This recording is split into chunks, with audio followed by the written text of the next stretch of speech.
Hey, we're playing Jamie Topples in the finals here. That's pretty sweet. She's a streamer. We've hosted for each other a couple times at least, so we're gonna keep this hand too. This hand looks nice.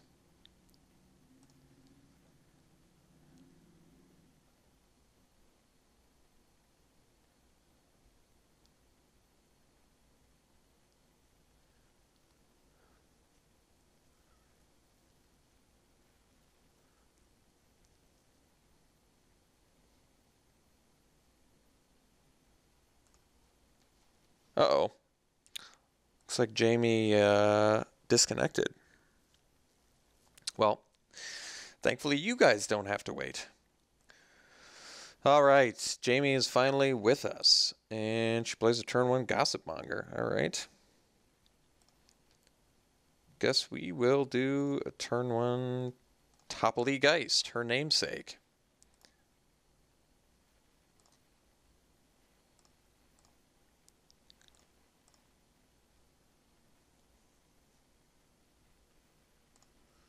All right. Just play a little white beat down. Thirsting Axe, I see. All right. Let's drop the Priest. Priest isn't looking so good here.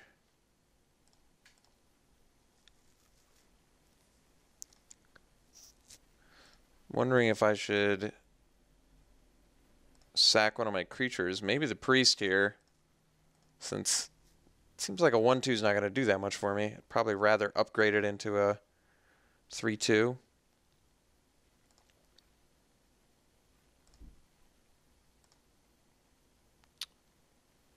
Especially if she has a lot of humans. Choking Restraint's not bad here, though.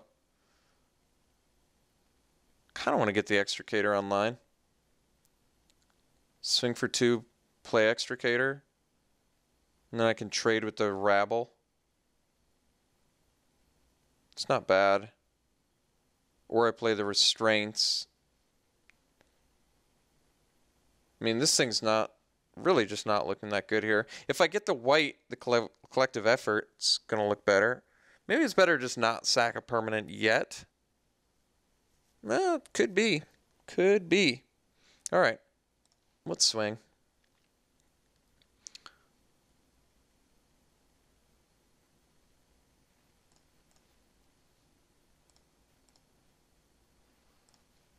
We'll turn the excited rabble off.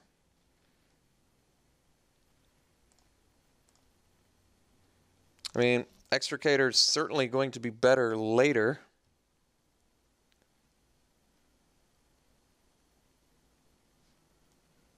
Guess collective effort is too.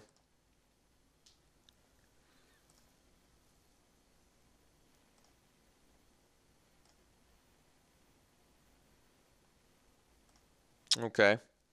So we're playing some beatdowns. Consecrator. I mean, I can tap the Reaver now. It's not that great. I can play the Consecrator. I can... I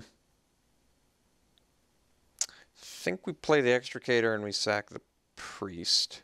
Could sack the Topplegeist. I'm not sure if that's good, though.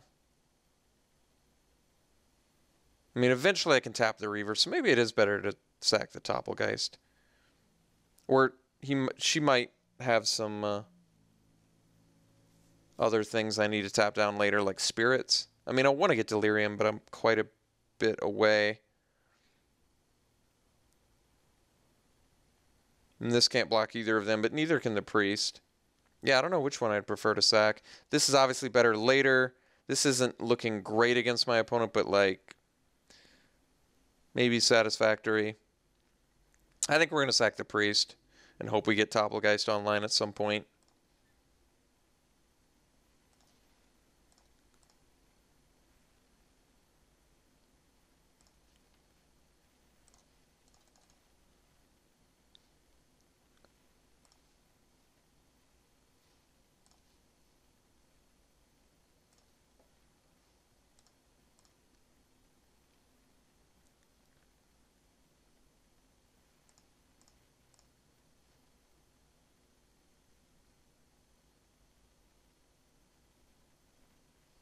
Ooh, always watching is strong.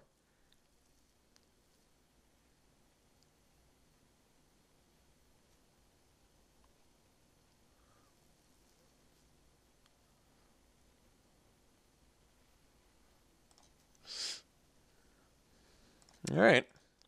Pretty rough shape here. Gonna need a land pretty badly, and now I definitely regret sacking the priest. But hard to anticipate the old always watching Galvanic Bombardment play. Oof. I am so desperate for a second white, it is painful. It is painful right now. Alright. Play 2 Consecrators. And I guess we'll leave back the topple guys. So that way I can triple block a Reaver. And I end up losing 2 things, which is terrible, isn't it? That is really bad. Losing 2 things here is really bad. Do I have 0 luxuries? I feel like I have 0 luxuries.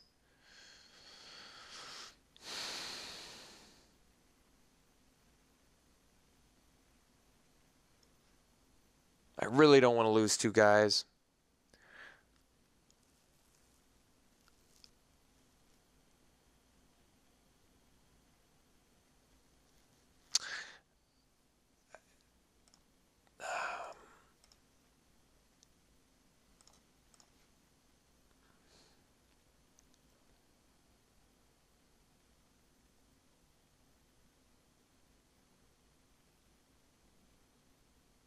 I just don't have any luxuries. If I'd kept my priest, I would have luxuries too, so I just really made the wrong decision there.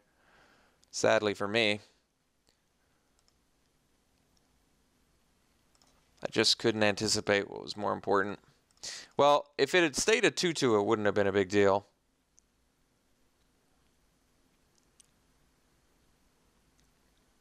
Yeah, getting 2 for 1 here hurts really bad, and we wouldn't have gotten 2 for 1 if I'd kept my priest. Like I said, it was the always watching that I just couldn't anticipate. Because my Extricator being able to block the Reaver would have made the topple guys more attractive, but the Sigardan Priest is just infinitely more attractive if I'd... Oh, geez. She's got a trick, too. Oh, wow. It's pretty brutal.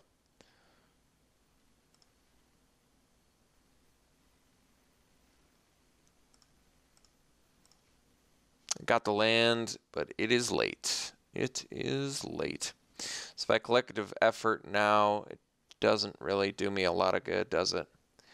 I might need a way to turn on that, so I guess that means I have to trade my missionaries. Yeah, guess it does.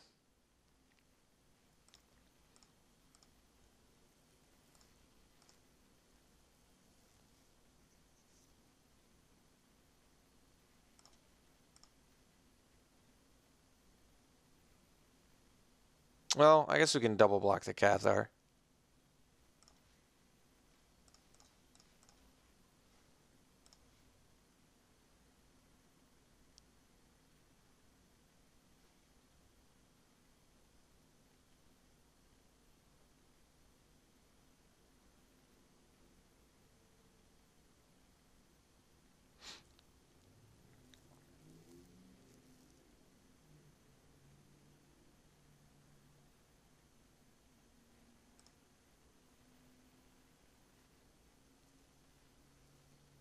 Smoldering Werewolf, too? Jeez. It's pretty intimidating. Alright. So if I play collective effort... Alright. Well, that's gonna have to do.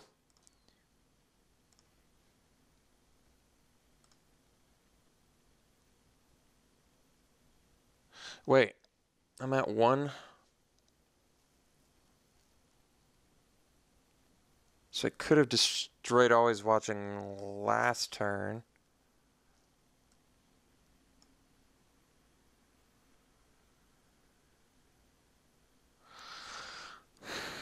I gotta destroy always watching. So what if I... Yeah, what if I just destroy Smoldering Werewolf and Always Watching? And then I can block Falcon Wrath Reaver. I think we gotta do that.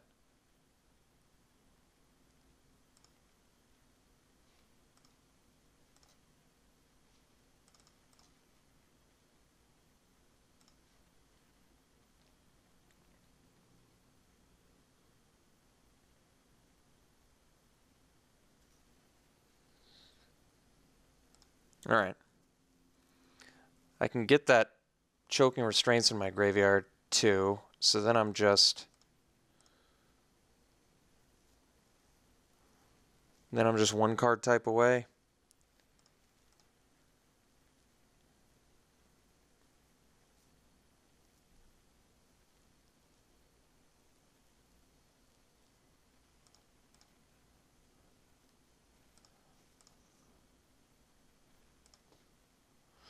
Alright.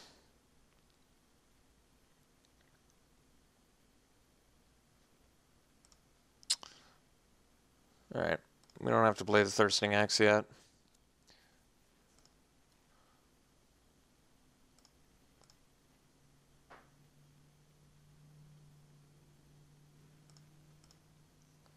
Definitely don't like being a top deck war at 1 life. We have cards that gain us life though, which is pretty cool. Alright, I mean, I'm blocking.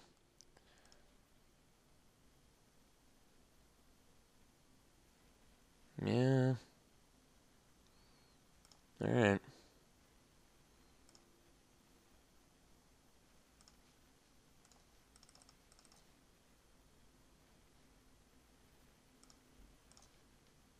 Well, there it is.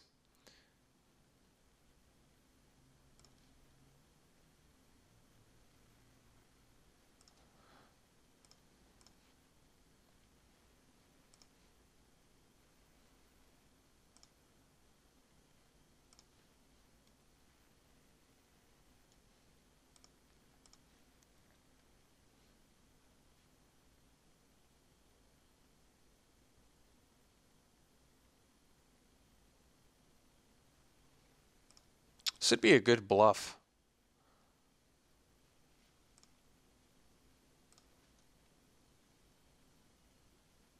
Guess I might as well do all the modes.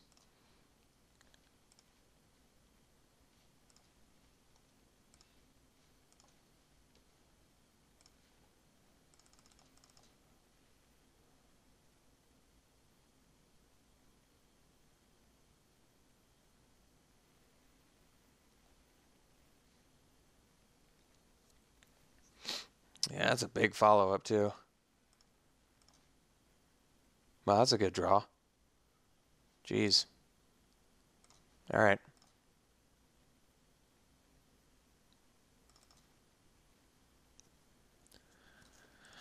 Guess we'll drop the axe.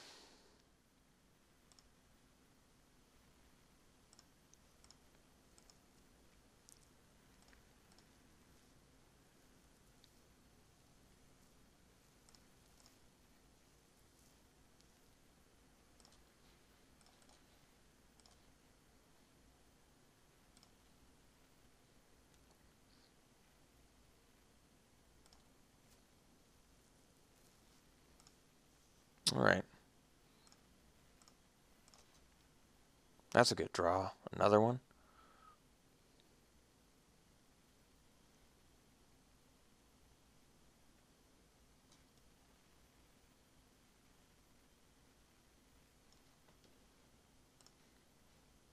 Guess we swing.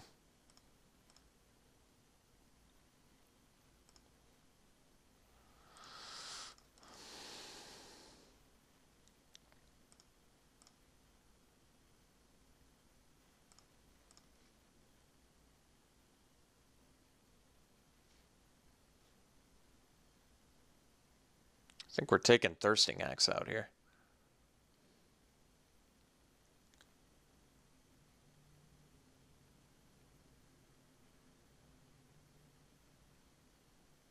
I'd say I got my, I got enough play with it.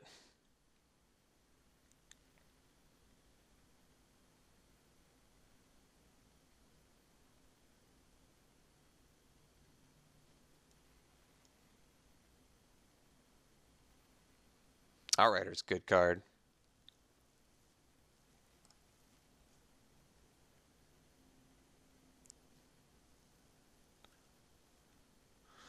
I guess if she... Let's see what she got, though. I missed it. What did she get?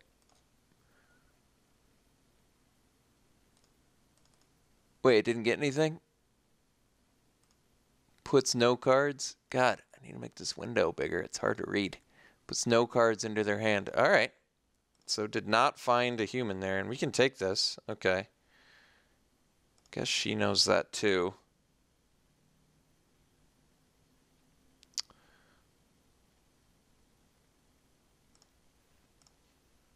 So technically, if I equip the Thirsting Axe on the Sentry and attack for 11, it does threaten lethal, which means she'd have to block there. Then my Sentry would die, and I'd be left with a 3-2, which doesn't seem great. And then another option is I can equip the Eldrazi and swing with that. Which also doesn't seem great.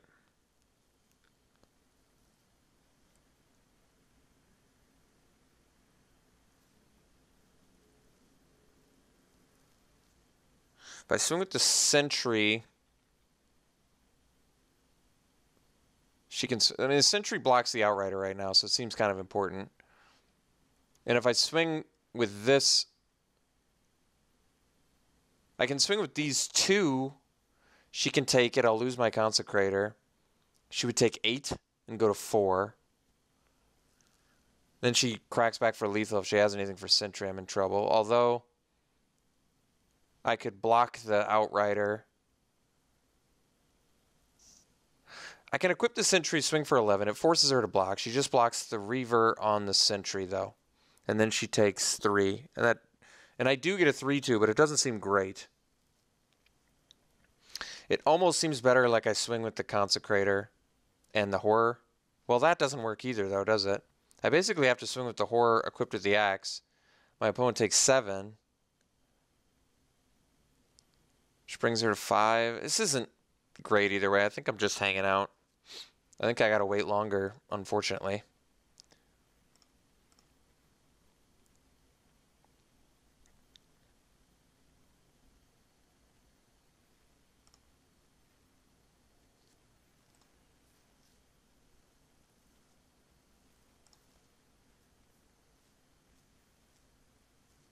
She's got a nice low curve deck.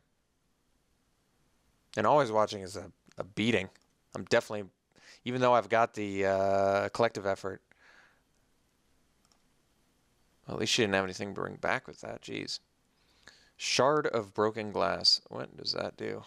Not a ton here. Since I've already got Delirium. Guess we equip the Consecrator.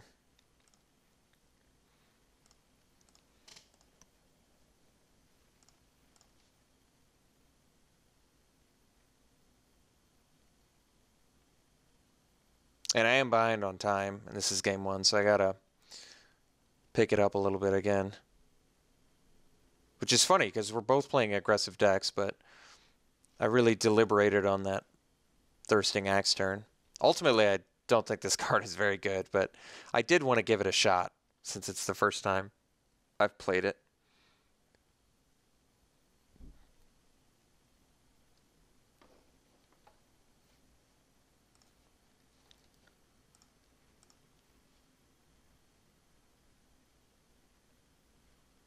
Oh, that's troubling. All right.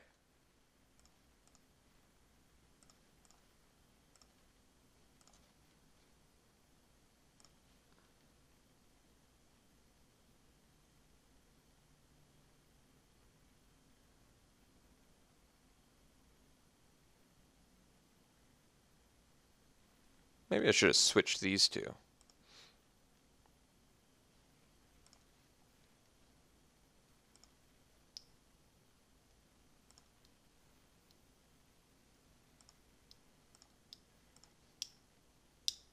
So I can make it go to 7, 8 damage on crackback. Not enough.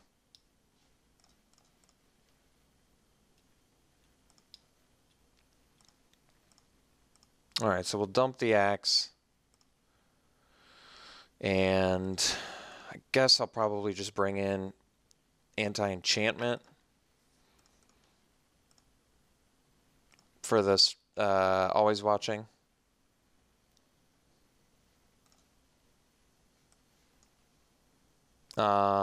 She has a... How much removal did she have? She has combat tricks. Might be worth my time to bring in Long Road Home. Maybe not. I don't know. Is it worth bringing in the cleansing? I feel like ordinarily it would be, but because I already have the collective effort, it probably isn't. Since this card does nothing else that we saw, right? Besides take out always watching. If I've already got a main deck answer for it, especially one that's as good as this, I probably just shouldn't fuss with it. I'm okay with bringing in the Long Road Home. I'm also okay bringing in like Spectral Reserves, right? Although, what were her attackers? She had like Gossip Monger. We didn't see a lot of X1s, did we? I thought they were bigger.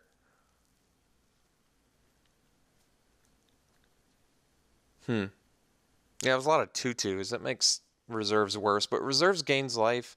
It's also a little bit expensive.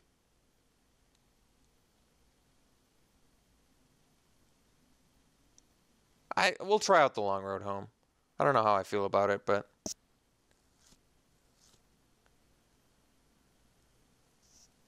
you can also do it on their creature, but it gets bigger. Could be an emergency. We'll try it out. I don't know how I feel about it yet.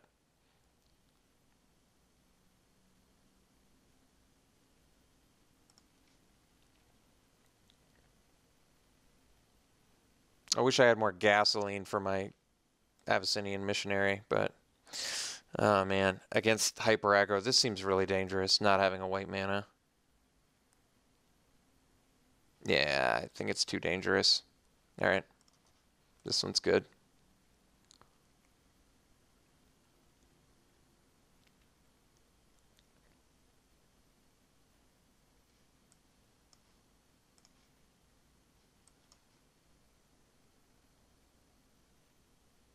Ooh, keep that though.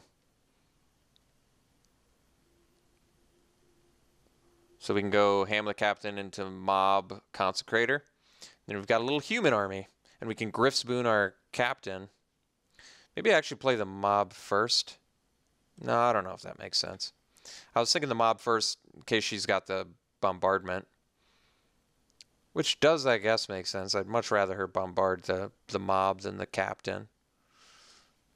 But I still think I'm going to play captain first.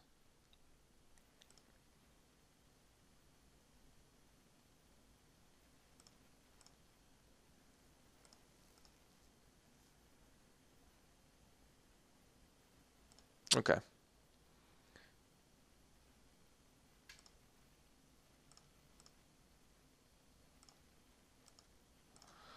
Ooh, Extricator too, huh? Alright, so now I might just do mob plus boon so I can get him for some damage. Otherwise I can't attack. And I want to boon this anyway, so I think that does make sense.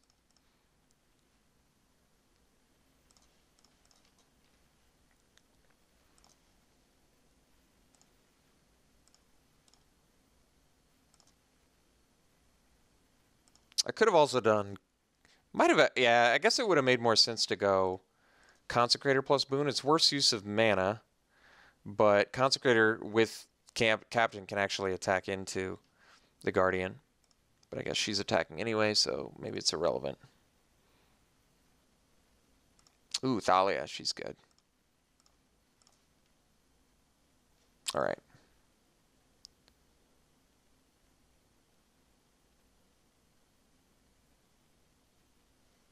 So, do I sack a land or do I sack the Griffspoon?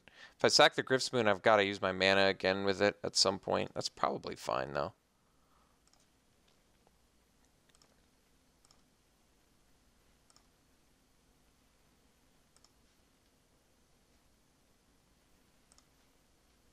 It doesn't work me towards Delirium. Where does my... But I have actual, like, 4 drops I need to play and a 5 drop, so I think we sack the boon.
All right.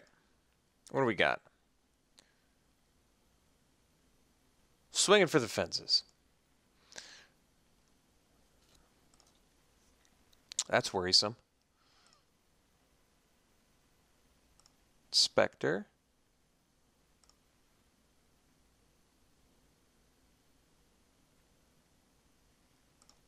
And nothing else. All right.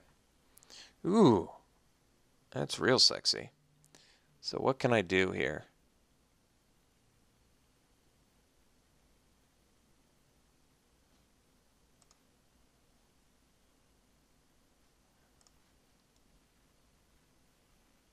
Can't destroy anything big, but I think we just buff our team.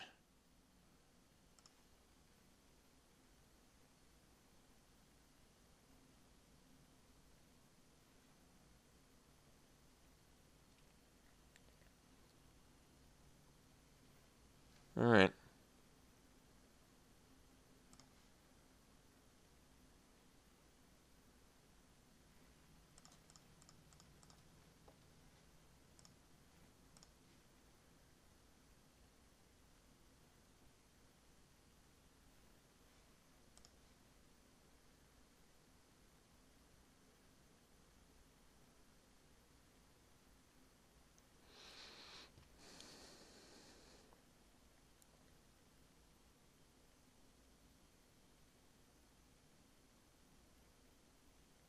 It's lethal, so she does have to block. Question is, does she have the +3/+0 trick? Because then I think she's got to kill that that Hamlet captain, right? El Bufferino.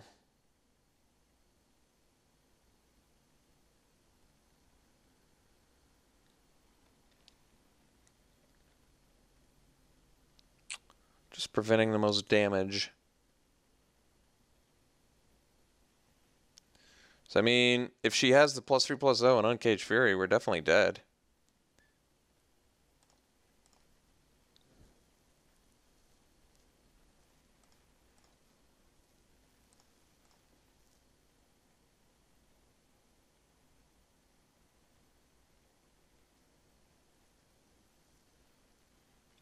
Petuous Devils, 6, 9, 11, plus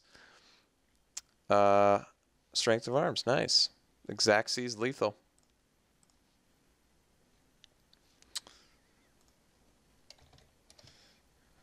All right. She got us good there, folks.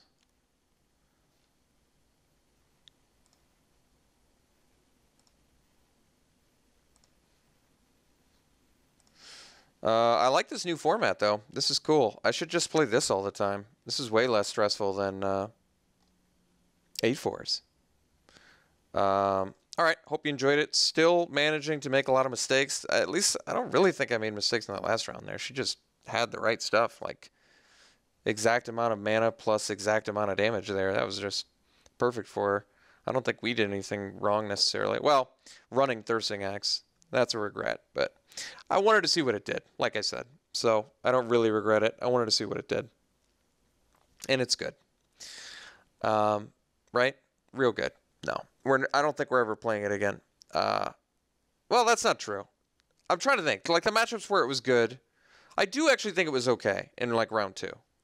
But in round 1, if like you're ever up against Thirsting Skeleton, or Sanitarium Skeleton rather, where is my brain? I am like out of my mind.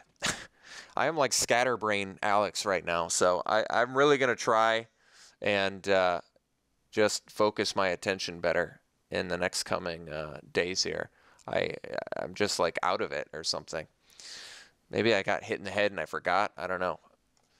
Alex has to quest to find his sanity and find his proper play again, because he's losing his mind or something. I don't know what's going on. Maybe I've got like a brain tumor or something. I need to go get checked out. All right. Thanks for tuning in, folks. We'll see you soon.